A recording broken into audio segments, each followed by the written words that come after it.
9th का physics तो लोग ग्रेविटेशन चैप्टर पढ़ रहे हो। चैप्टर बहुत इंटरेस्टेड है, सब चैप्टर इंटरेस्टेड है, लेकिन इसका मज़ा ही कुछ और है। इसमें ऐसा ऐसा टॉपिक पढ़ोगे जो सामान्य लाइफ में हम लोगों को देखने को मिलता है ज़्यादा। तो न्यूटन का गुरुत्वाकर्षण का नियम इससे पहले वाला पार्ट में तू लोग पढ़ चुके हो। तो न्यूटन के गुरुत्वाकर्षण के नियम के अनुसार पीछे वाला पार्ट में बतलाए हैं, अगर दो पिंड है, छोटा बड़ा हो या एक समान हो या जितना भी बड़ा हो, ये 1 किलोग्राम का भी हो सकता है, ये 2 किलोग्राम का हो सकता है, ये 1 अरब टन भी हो सकता है, ये 10 अरब टन भी हो सकता है। यूनिवर्स में किसी भी दो पिंड के बीच में आकर्षण बल काम करता है, जिसे हम लोग गुरुत्वाकर्षण बल कहते हैं। अगर ये मार्कर है और ये उंगली है, मान लो कोई दूसरा ही मार्कर लो, तो दोनों के बीच में एक दूसरे को अपने ओर खींचने के लिए दोनों एक दूसरे पर बल लगाता है, ये गुरुत्वाकर्षण बल है। पूरे ब्रह्मांड में किसी भी दो पिंड के बीच लगने वाले आकर्षण बल को गुरुत्वाकर्षण बल कहते हैं। इसमें एक पृथ्वी हो तो इसे गुरुत्व बल कहते हैं। इस सब की व्याख्या पहले ही हो चुकी है। तो न्यूटन के अनुसार दो पिंडों के बीच में लगने वाला बल, इसका m1 द्रव्यमान है, इसका m2 है। तो दोनों के बीच में लगने वाला बल दोनों पिंड के द्रव्यमान के गुणनफल के समानुपाती होता है। पहले वाला पार्ट में बतला दिए थे। अब ऐसे ही सोचो, द्रव्यमान दोनों में से, जैसे ये m1 इंटू m2 है, m1 का मान बढ़ेगा तो पूरे का मान बढ़ेगा ना। अगर ये 2 किलोग्राम है और ये 3 किलोग्राम है, तो 2 kg गुने m2 3 kg कितना हो गया, द्वितीय 6 kg स्क्वायर। तो ऐसी स्थिति में F का, जैसे ये 6 किलोग्राम स्क्वायर जो हुआ, अब मान लो, हाँ, अब अगर हम लोग m1 m2 में से किसी एक का मान बढ़ावे या दोनों का बढ़ावे, मान करके चलो ये 2 किलोग्राम हो गया तो इसको 3 किलोग्राम कर दो, ये 3 किलोग्राम है तो 3 किलोग्राम रहने दो। तो ऐसी स्थिति में F वेरिएज m1 यानी 3 किलोग्राम गुने 3 किलोग्राम, तो 3 तिया 9 किलोग्राम स्क्वायर हो गया। तो दोनों में से किसका गुणनफल अधिक है? इसका है अधिक। तो इस पर लगने वाला, दोनों के बीच लगने वाला आकर्षण बल बढ़ जाएगा, क्योंकि दोनों के द्रव्यमान का गुणनफल 6 किलोग्राम स्क्वायर से 9 किलोग्राम स्क्वायर हो गया ना। तो द्रव्यमान बढ़ेगा तो लगने वाला फोर्स, कल्पना करो, अगर ये 10 न्यूटन है तो 6 किलोग्राम स्क्वायर पर, तो इसका मतलब अब 6 दौड़े 9, 1.5 गुना का अंतर हुआ, तो ये भी बढ़ जाएगा। अगर इससे पहले 10 न्यूटन का बल लग रहा था दोनों पिंड के बीच में, तो ये था तुमको 6 किलोग्राम। हाँ, 2 kg का मान। अब ये कितना हो गया, 3 तिया 9, 1.5 गुना हो गया। 6 दौड़े 9 किलोग्राम स्क्वायर, तो ये 10 दौड़े 15 न्यूटन का बल दोनों के बीच में लगने लगेगा। समझ रहा है ना। या किसी एक का मान बढ़ाओगे तो पर भी m1 इंटू m2 का मान बढ़ेगा, दोनों का बढ़ेगा तो पर भी बढ़ेगा F का मान। यानी दो पिंडों के बीच लगने वाला आकर्षण बल दोनों पिंड के मात्रा के गुणनफल के समानुपाती होता है। आगे वाला बढ़ेगा तो पीछे वाला स्वयं बढ़ेगा। पीछे वाला पार्ट में ये सब बतलाए हैं। दूसरा, इसका ये भी कहना था, ये m1 m2 पर ही नहीं निर्भर करता है, बल्कि एक और फैक्टर है। दूसरा फैक्टर क्या है? तो मान लो ये दो पिंड है, तो दोनों के बीच में कुछ दूरी है, तो दोनों के बीच की दूरी को r मान लो। और ये चलो ये M1 है, ये M2 है, दोनों के बीच का डिस्टेंस बढ़ा दो, द्रव्यमान उतना ही रहा। ये हो गया तुमको 2r, दूरी दोगुना हो गया। तो न्यूटन के गुरुत्वाकर्षण के नियम के अनुसार दूरी को बढ़ाएंगे तो लगने वाला फोर्स पर क्या प्रभाव पड़ेगा? तो ये होता है F व्युत्क्रमानुपाती, मतलब व्युत्क्रमानुपाती में ठीक उल्टा कर देंगे, यानी 1/r² होता है। तो r का मान यहाँ पर ये है। अब चलो r को 2r कर दिए, द्रव्यमान स्थिर है तो r का मान 2r हो गया, यानी 2r²। r बराबर 2r, ये 10 मीटर है तो 10 दूना 20 मीटर, तो ये r अगर मान लो ये 10 मीटर है तो 2r किए तो ये कितना हो गया? 20 मीटर। तो ये हो गया तुमको 10 दाहिन 100 मीटर स्क्वायर। ये हो गया 2r कर दिए 20, तो 20 बीसन 400 मीटर स्क्वायर। अब एक में 100 से भाग दो, एक में 400 से भाग दो, तो ये तो 4 गुना कम हो गया, हुआ ना? इसका क्यों करेंगे? मतलब रिसर्च के दरमियान फाइनल रिजल्ट जो पाया न्यूटन ने गुरुत्वाकर्षण के लिए, तो दूरी को अगर हम लोग बढ़ाते जाएंगे तो दोनों के बीच में जो ये फोर्स लग रहा है ये घटेगा।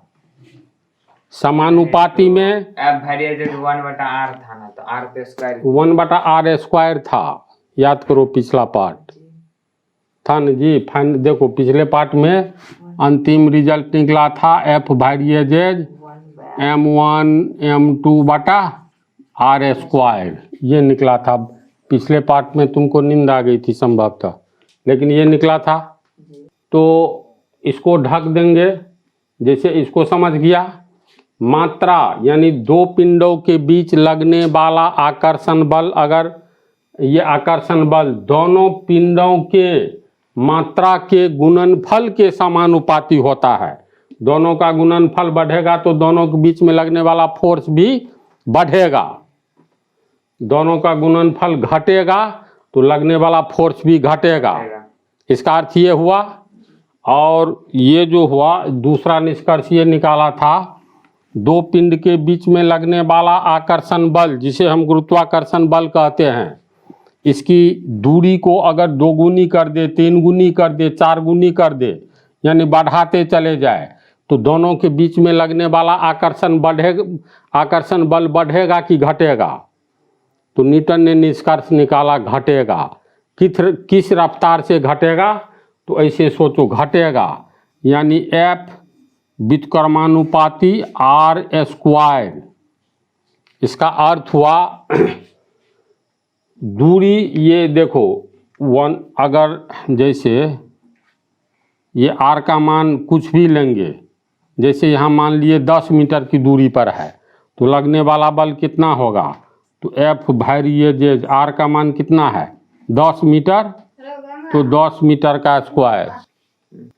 तो r का मान लो 10 मीटर लिए, तो F समानुपाती 1/r² बोलो, या F व्युत्क्रमानुपाती, चूंकि बटा में है तो F व्युत्क्रमानुपाती r², सिर्फ r²। 10 मीटर का पावर से इतना होगा। तो ये हो गया F समानुपाती 1/10 दाहिन 10 मीटर गुने 10 मीटर, यानी 100 मीटर स्क्वायर। अब इसके बाद देखो, फिर ये 20 मीटर कर दिए, 10 मीटर से दूरी 2 गुना कर दिए, दोनों पिंड के बीच में द्रव्यमान उतना ही है। तो F समानुपाती 1/r², r का मान अब हो गया 20 मीटर, तो 20 मीटर का स्क्वायर। तो F समानुपाती 20 बीसन 400 मीटर स्क्वायर। ये दोनों में तुलना करो। 1 का 100वां भाग 1 रुपया को 1 सादवी में दो, 1 रुपया को 4 सादवी में दो, 4 गुना का अंतर पड़ा। इसका मतलब दूरी को हम लोग दुना करते हैं तो लगने वाला बल जो है 4 गुना कम होता है 1/100 और 1/400। 4 गुना कम हुआ ना, समझा? लेकिन यहाँ पे f वेरिएटेड m1 m2 बटा r स्क्वायर है, तो यहाँ पे f वेरिएटेड 1/r स्क्वायर कैसे हुआ? m1 m2 की जगह 1 कैसे आया? तुमको उस दिन जो बतलाए थे, जैसे एक होता है समानुपाती, एक होता है व्युत्क्रमानुपाती, 2 शब्द होता है, समझा? तो समानुपाती, अब समानुपाती का अर्थ तो जान रहा है कि नहीं जानता है? तो बोलो, समझ लो। जान अगर दिया हुआ है कहीं ए समानुपाती बी, देखो इसका अर्थ हुआ, इसको जो तोड़ते हैं हम लोग, तो a/b बराबर एक फिक्स मान आएगा, मान लो के आता है, नियत अंक, नियतांक, कांस्टेंट, समझा? अब एक कॉलम बनाएंगे, मान लो a/b बराबर के है, ए का मान लेते हैं, कुछ लेंगे ए का और बी का मान, तो ए का मान 5 लेते हैं, बी का मान 10 लेते हैं, तो a/b बराबर 5/10 बराबर काट करके 1/2 हुआ। फिर ए का मान अगर 2 गुना कर देते हैं 5 से 10, तो इसका 10 से 20 कर देंगे, तो फिर a/b बराबर कितना हो गया? 10/20, 1/2। ये भी 1/2 हुआ। फिर इसका मान 3 गुना करेंगे, 5 तिया 15, तो इसका भी 3 गुना कर दो, 10 तिया 30, तो a/b बराबर 15/30, 1/2। हर हाल में एक नियत मान आ रहा है। तो जब 2 पदों के बीच, मतलब अंश में हर से भाग देने पर हर एक स्थिति में एक निश्चित मान आवे, तो कहा जाता है a वेरिएटेड b है, यानी b का मान बढ़ेगा तो a का मान भी बढ़ेगा, समझा? b का मान घटेगा तो a का मान भी घटेगा। लेकिन ऐसी स्थिति में a और b के बीच जो अनुपात होगा, यानी a/b जो होगा, a में b से भाग देंगे तो एक फिक्स मान होगा, नियत अंक होगा, नियत जोड़ अंक, नियतांक। इसका अर्थ है, समझ गया ना? अंश में हर से भाग दे और हर एक स्थिति में एक ही टाइप का मान आवे, तो इसका अर्थ है a और b दोनों समान अनुपात में है, यानी समानुपाती है। अर्थात a का मान 2 गुना होगा तो b का जो पहले से मान है वो भी 2 गुना होगा, a का मान 3 गुना होगा तो b का मान भी 3 गुना होगा। तो ऐसी स्थिति को ही कहते हैं a और b समानुपाती है, यानी समान अनुपात में है। कैसे? तो a/b बराबर 1/2 निकला, बटा को हम लोग तोड़ते हैं तो अनुपात में ये 1:2 हुआ, यानी a का मान 1 है तो b का मान 2 है। इसका मतलब a का मान 1 दूनी 2 होगा तो b का भी 2 गुना होगा, 2 दूनी 4। a का मान 1 तिया 3 होगा तो b का मान 2 तिया 6 होगा। तो हमेशा ये समान अनुपात में है। तो इसी को तोड़ करके जब ऐसी स्थिति रहे तो कहा जाता है a समानुपाती b है, यानी b का मान बढ़ेगा तो a का मान बढ़ेगा, b का मान घटेगा तो a का मान घटेगा। तो इसी पर है ये, जो 2 पिंडों के बीच में लगने वाला आकर्षण बल दोनों पिंड के मात्रा के गुणनफल का समानुपाती होता है। तो एक पिंड का m1 है, एक पिंड का m2 है, तो m1 इंटू m2, यानी दोनों का मान बढ़े या एक का मान बढ़े, किसी का मान बढ़ेगा तो इसका पूरे का वैल्यू बढ़ेगा, और पूरे का वैल्यू बढ़ेगा तो f का वैल्यू बढ़ेगा, यानी पिंड का द्रव्यमान बढ़ेगा तो दोनों पिंडों के बीच लगने वाला गुरुत्वाकर्षण बल अपने आप बढ़ जाएगा। समझ रहा है? दोनों में से किसी को घटाएंगे या दोनों को घटाएंगे तो दोनों के पिंड के बीच लगने वाला बल भी उसी अनुपात में घटेगा। दोनों का गुणनफल मान लो कुछ होगा, मान लेते हैं 20 हुआ, 20 kg²। तो 20 kg² पर जो फोर्स काम कर रहा है दो पिंडों के बीच, इसको अगर आधा कर देंगे, 20 के बदला 10 कर देंगे, तो इसका मतलब ये भी उसी ढंग से घटेगा। इसको कम करेंगे तो ये दोनों के पिंड के बीच लगने वाला बल भी कम होता जाएगा। तो ये समानुपाती होता है किसके? दो पिंडों के बीच लगने वाला बल दोनों पिंडों के मात्रा यानी मास के गुणनफल का समानुपाती होता है। न्यूटन ने एक बात यह कहा जिसको गुरुत्वाकर्षण का पहला नियम बोला जाता है। ठीक है। अब दूसरा नियम क्या है? दूसरा है दो पिंडों के बीच लगने वाला आकर्षण बल। जैसे m1 इसका है, m2 दूसरे पिंड का है, बीच में कुछ दूरी होगी ना, मान लो 5 मीटर है। ठीक है। अब 5 मीटर से बढ़ा करके m1 m2, अब ये कर दो 10 मीटर, फिर 5 या 15 कर दो। अब m1 m2 के बीच में 15 मीटर हो गया। तो ज्यों ज्यों दूरी दो पिंडों के बीच बढ़ेगी तो दोनों पिंड के बीच तो आकर्षण बल यानी गुरुत्वाकर्षण बल लग ही रहा है। ये बढ़ेगा कि घटेगा, क्या होगा?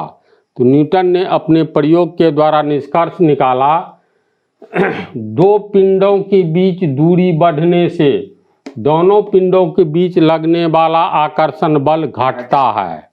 तो किस ढंग से घटता है? तो F समानुपाती यानी दोनों पिंड के बीच लगने वाला बल दोनों पिंड के बीच की दूरी के वर्ग का व्युत्क्रमानुपाती होता है। एक होगा समानुपाती जिसमें A भारिएज B का मतलब A B का समानुपाती है, यानी B का मान बढ़ेगा तो A का भी बढ़ेगा। एक होता है अगर B का मान बढ़ेगा तो A का घटेगा। ध्यान से सुनो, अगर B का मान बढ़ेगा तो A का घटेगा, अब B का मान घटेगा तो A का बढ़ेगा। तो ऐसी स्थिति को व्युत्क्रमानुपाती कहते हैं। तब होगा A भारिएज 1/B। अब एक में तू B के मान से भाग दो तो B का मान लो, यहाँ B का मान कुछ न कुछ तो होगा, तो A का मान लो 5 है और B बराबर अगर मान लो 2 है, तो A का मान कितना है? छोड़ो, B का मान 2 है। ठीक है। तो ये हो गया A व्युत्क्रमानुपाती B का मान 2 यानी 1 का 2 भाग। अब फिर B का मान तू बढ़ा दो, A अब B में हम तुलना कर रहे हैं, B का मान 2 के बदला तू 4 कर दो, B बराबर, तो ये हो गया तुमको A समानुपाती 1/B। B का मान कितना हो गया? 4। तो देखो तो क्या संबंध है? ये आधा है, ये 1/4 है। इसका मतलब B का मान बढ़ता है तो A का घट रहा है। तो व्युत्क्रमानुपाती में आगे वाला का मान बढ़ेगा जो कि व्युत्क्रमानुपाती यानी 1/5 का व्युत्क्रम 1/5, 6 का 1/6, 50 का 1/50। तो न्यूटन ने दूसरी बात कहा जिसे गुरुत्वाकर्षण का दूसरा नियम समझो। ये दो पिंडों के बीच में दूरी बढ़ने से दोनों पिंड के बीच में गुरुत्वाकर्षण बल जो लगता है, ये दूरी के स्क्वायर यानी दोनों के बीच दूरी डिस्टेंस जो है इसके स्क्वायर वर्ग का, ये 1/, है यानी इसको कहेंगे वर्ग का दो पिंडों के बीच की दूरी के वर्ग का व्युत्क्रमानुपाती है। यानी R का मान बढ़ेगा तो F का मान घटेगा, R का मान घटेगा तो F का मान बढ़ेगा। अब जैसे R ये 5 मीटर है तो ये हो गया 1/R का मान 5 मीटर, तो 5 मीटर स्क्वायर, ये हो गया 1/25 मीटर स्क्वायर। फिर 2 गुना कर दो तो 2 गुना करेंगे तो 1/10 मीटर स्क्वायर, 1/10 दहिन 100 मीटर। 1 रुपया को 25 आदमी में दो, 1 रुपया को 100 आदमी में दो, तो ये तो सीधे 4 गुना का अंतर हो गया। 1 रुपया को 25 आदमी में देंगे तो 4 पैसा मिलेगा, 100 पैसा 1 रुपया, और 1 आदमी को 1 पैसा, 100 आदमी में बांटेंगे 1 रुपया को तो ये 1 पैसा है। है ना, 1 रुपया इसको मान लो फिलहाल, नीचे वाला का आदमी तो ये 1 पैसा है, और ये 1 रुपया 100 पैसा में 25 से भाग दो तो ये 4 पैसा है। तो देखो तो बीच में दूरी बढ़ता है तो बल कितना कम हो जाता है, 4 पैसा से 1 पैसा, यानी 1/4। 4 पैसा का 1 पैसा कितना हुआ, 1/4 हुआ। तो न्यूटन ने यही कहा, 2 पिंडों के बीच की दूरी बढ़ने से दोनों के बीच लगने वाला बल दोनों के बीच दूरी के वर्ग का व्युत्क्रमानुपाती होता है। 1 बटा रहे ना, तो समझ जाओ व्युत्क्रमानुपाती होता है।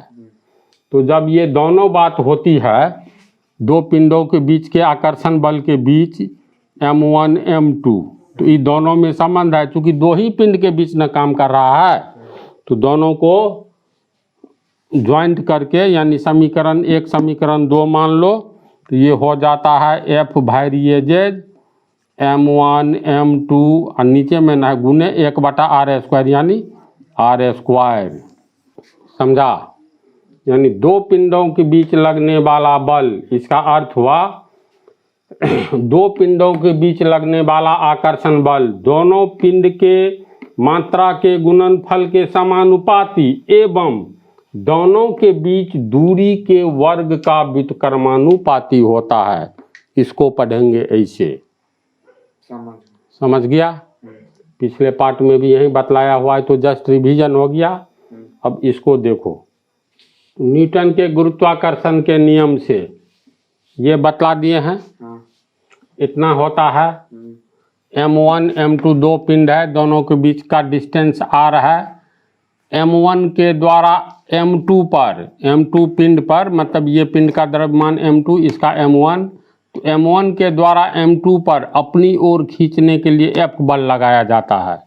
तो न्यूटन के गति के तीसरे नियम के अनुसार M2 के द्वारा भी M1 पर F बल ही लगाया जाएगा।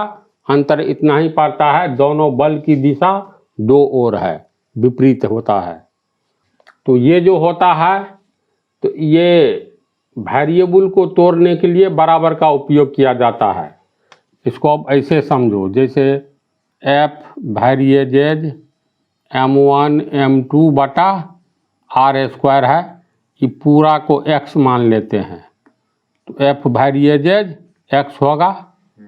इसको फिर तोड़ेंगे तो F समानुपाती x है, इसका अर्थ है F बटा x बराबर, F में x से भाग देंगे तो एक नियतांक आएगा, नियतांक, यानी x का मान बढ़ेगा तो F का भी मान बढ़ेगा। x का मान भाग देंगे तो यानी कि A अनुपात B है तो A बटा B। हाँ, समझ गया। तो अब x का मान बढ़ेगा तो स्वतः f का बढ़ जाएगा, x का मान घटेगा तो स्वतः f का मान घट जाएगा। कुछ पूछना है बोलो। कि टोटल का रिजल्ट M1 M2 में r² से भाग देने पर मान लो x आया, तो f समानुपाती, इसका मतलब इतना, यानी x का मान बढ़ेगा तो f का मान बढ़ेगा, x का मान घटेगा तो f का मान घटेगा। इसका अर्थ है f बटा x, f में x से भाग देंगे तो एक नियत अंक आएगा। अब इसका जैसे चार्ट बनाओगे ना, इसका चार्ट बनाएंगे हम लोग, तो f ये x लिए, मान लो x का मान 2 है, इसका 5 है, तो x का मान 2 दूनी 4 होगा, तो ये ऑटोमेटिकली ये हो जाएगा 5 दूनी 10, ये 2 तिया 6 होगा, तो ऑटोमेटिकली ये 5 तिया 15 हो जाएगा। समझा? यानी f अनुपात x, f अनुपात x का अर्थ हुआ f बटा x, f का मान 5 है, 5 बटा 2 बराबर 2.5, 10 बटा 4 बराबर 2.5 होगा ना, 4 और 10, 15 बटा 6 2.5, यानी इसका अर्थ हो गया f समानुपाती x है। यानी समानुपात में टूटेगा तो एक निश्चित अंक आएगा जिसे नियतांक कहेंगे। समझा बात को? तो इस पर हम लोग ऐसे ही सोचे, जो तो अब जी जी हम्म। M1 M2 बटा यहाँ पर जी किया है, तो जी को गुरुत्वाकर्षण नियतांक कहते हैं, यानी ये एक कांस्टेंट आएगा, वेरिएजेज को तोड़ने पर ये कांस्टेंट आएगा। 10 हाँ, अब देखो, लेकिन 10 लिया जाता है। इसको गुरुत्वाकर्षण नियतांक कहेंगे, नियत अंक आएगा। तो इतना बराबर इतना लिख सकते हैं ना, तो जी का मान निकालना है तो और तिरछा गुना हो जाएगा, जी M1 M2 बराबर FR², इसीलिए जी बराबर FR² बटा M1 M2। समझा इसको? यानी R का मान बढ़ाओ, M का मान बढ़ाओ, किसी का भी G का मान एक फिक्स मान आएगा पूरे यूनिवर्स में, क्योंकि इसे G को कोई दूसरा फैक्टर, समय, टेम्परेचर, डिस्टेंस, मास, ये सब कुछ नहीं प्रभावित करता है। इसलिए किसी भी दो तरह के कणों के बीच, चाहे कण का वजन द्रव्यमान 1 ग्राम, एक का 2 ग्राम हो, समझ गया, तो दोनों के बीच में ये जी का मान जो होगा इस फार्मूला पर यही होगा। चाहे ये एक ठो ले लो चंद्रमा, एक ठो ले लो पृथ्वी, ये तो ग्राम नहीं कई लाखों टन में है ना। तो इसी को कहते हैं गुरुत्वाकर्षण नियतांक।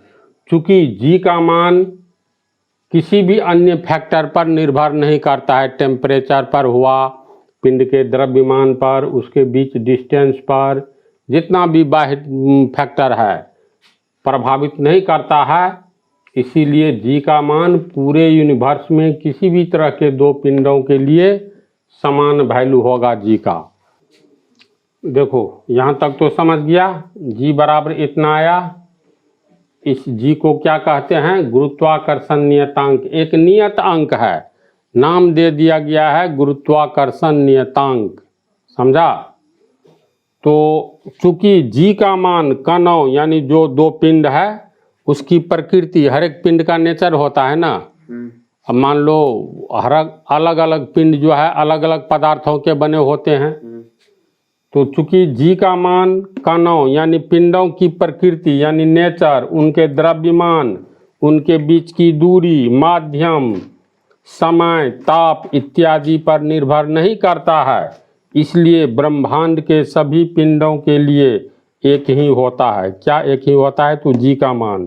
और इसलिए इसे सार्वत्रिक गुरुत्वाकर्षण नियतांक यानी यूनिवर्सल ग्रेविटेशनल कांस्टेंट इसका नाम है। अब जी को हम लोग कैपिटल जी को क्या कहेंगे? ग्रेविटेशनल यूनिवर्सल, यूनिवर्स में सब कुछ आ जाता है, यूनिवर्सल ग्रेविटेशनल कांस्टेंट। अब इसका हम लोग SI मात्रक निकालेंगे, यहाँ तक तू लोग उतारो। अब हम लोग को निकालना है SI यूनिट, SI मात्रक जी यानी यूनिवर्सल ग्रेविटेशनल कांस्टेंट, कोष्ठ में लिख देते हैं जी। जी को क्या कहा जाता है? यूनिवर्सल ग्रेविटेशनल कांस्टेंट का SI मात्रक। तो जी बराबर फार्मूला से इतना होता है, तो और जी का SI यूनिट या मात्रक बराबर F का SI यूनिट गुने रेडियस का R का लेंथ में मीटर SI यूनिट का स्क्वायर होगा ना, हाँ समझ बटा M1 का SI यूनिट गुने M2 का SI यूनिट। ये कैसे निकाला जाता है? फर्स्ट चैप्टर में बतलाए थे। फोर्स का SI यूनिट न्यूटन होता है, तो ये हो गया N से न्यूटन। R लेंथ हुआ, SI में होता है मीटर, तो मीटर स्क्वायर, मीटर स्क्वायर होगा बटा M1 का मास का किलोग्राम kg स्क्वायर गुने किलोग्राम। तो ये हो गया न्यूटन मीटर स्क्वायर बटा किलोग्राम किलोग्राम केजी स्क्वायर। इसको ऐसे लिखो या बार NM स्क्वायर, केजी का पावर 2 है प्लस में, ऊपर जाएगा तो माइनस। यानी इसको क्या कहेंगे, gravitational constant, universal gravitational constant का ऐसा यूनिट हो गया newton metre square KG newton metre square by बटा किलोग्राम स्क्वायर, या न्यूटन मीटर स्क्वायर किलोग्राम का पावर -2। समझा? तो अतः जी का SI यूनिट बराबर न्यूटन मीटर स्क्वायर केजी का पावर -2। समझा? लिखो इसको। तो जी का SI यूनिट समझ गया। सबसे पहले 1798 ईस्वी में सोने के गोल्ड, इसका 2 गेंद भारी गेंद लेकर के हेनरी कैवेंडिश नाम का साइंटिस्ट निकाला था, जो F का मान क्या होता है। कहने का अर्थ जैसे 2 ठो सोना का भारी पिंड ले लिया, AU संकेत है ना सोना, और दोनों के बीच में कितना आकर्षण बल गुरुत्व यानी एक दूसरे को अपनी ओर जो खींचता है आकर्षण या गुरुत्वाकर्षण बल, 2 भारी गोला लिया, डिफरेंस भी रहा होगा या समान भी रहा होगा। तो इस पर प्रयोग करके पहली बार हेनरी कैवेंडिश ने 1798 ईस्वी में सोना के 2 भारी पिंडों के बीच लगने वाला गुरुत्वाकर्षण बल का मान निकाला। समझ गया? तो इसका जी का मान जो है ना कितना होता है, ये तो चेंज नहीं होता है, ग्रेविटेशनल कांस्टेंट है। तो इसको तू लोग याद रखोगे, जी का स्वीकृत मान जो पूरे वर्ल्ड में स्वीकृत है। देखो इम्पोर्टेंट, इसको याद रखना है। जी यानी यूनिवर्सल ग्रेविटेशनल कांस्टेंट का मान, वैल्यू का मान जो होता है, याद रखना। जी का मान कितना होता है 6.673 गुने 10⁻⁻11। समझ गया? यूनिट दोगे ना, NM स्क्वायर बटा केजी स्क्वायर। केजी स्क्वायर को ऊपर मिलोगे तब माइनस, तो इसको जो है मतलब याद रखना है, ये सुपर इम्पोर्टेंट जी का मान। ठीक है? तो इसमें इसी पार्ट में छोटा सा हिसाब बतला देते हैं, इसको उतारो। ये प्रॉब्लम नंबर, ये क्वेश्चन जो है, अगर 2 पिंड क्रमशः 1 किलोग्राम एवं 1 किलोग्राम का हो, यानी कोई 2 पिंड है, आंसर नंबर 2, तो 1 किलोग्राम एवं 1 किलोग्राम का है, तो चलो ये हो गया 1 kg, ये भी हो गया 1 kg। दोनों के बीच में दूरी हो गया 1 मीटर। चूँकि 1 किलोग्राम का पिंड है तो दोनों का अपना सेंटर होगा ना, तो दूरी हम लोग कहाँ से लेंगे, हमेशा सेंटर से। तो ये और ये हो गया सेंटर। तो AB पिंड है, तो AB बराबर हो गया तुमको 1 मीटर। समझा? और इसका द्रव्यमान हो गया 1 किलोग्राम, इसका भी द्रव्यमान हो गया 1 किलोग्राम। तो दोनों एक दूसरे को किस आकर्षण बल या गुरुत्वाकर्षण बल से अपने ओर खींचेगी। F=G। तो फार्मूला होता है गुरुत्वाकर्षण बल का, चूँकि F बराबर G m1 m2 बटा r स्क्वायर। तो F बराबर हो गया, ग्रेविटेशनल कांस्टेंट का वैल्यू होता है 6.673 गुने 10⁻11 न्यूटन मीटर स्क्वायर बटा किलोग्राम स्क्वायर। तो ये तो सिर्फ जी का मान हुआ।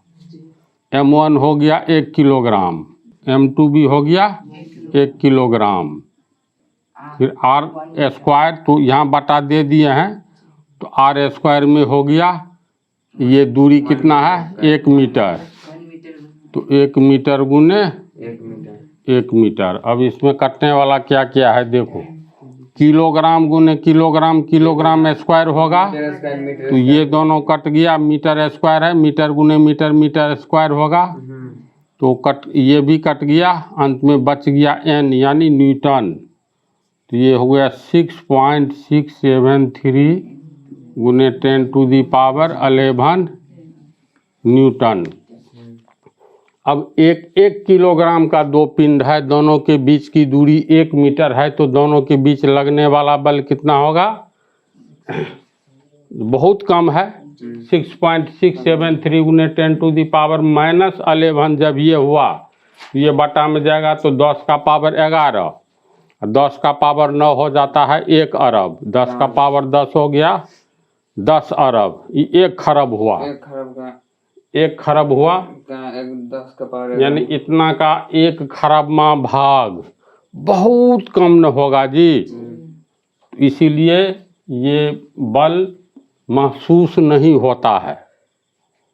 तो इसको समझ गया ना, तो ठीक है, अब अगले पार्ट में